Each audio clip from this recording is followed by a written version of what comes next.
هناك 3 أقلام رائعة جدا.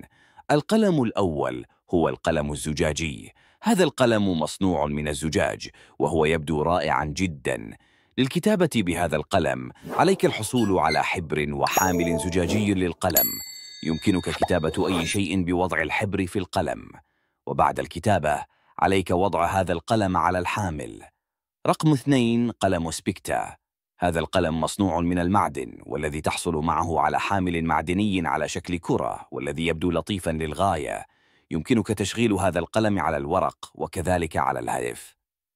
إذا كنت تشعر بالملل أثناء الكتابة بهذا القلم، يمكنك تدوير حامل القلم هذا والاستمتاع به.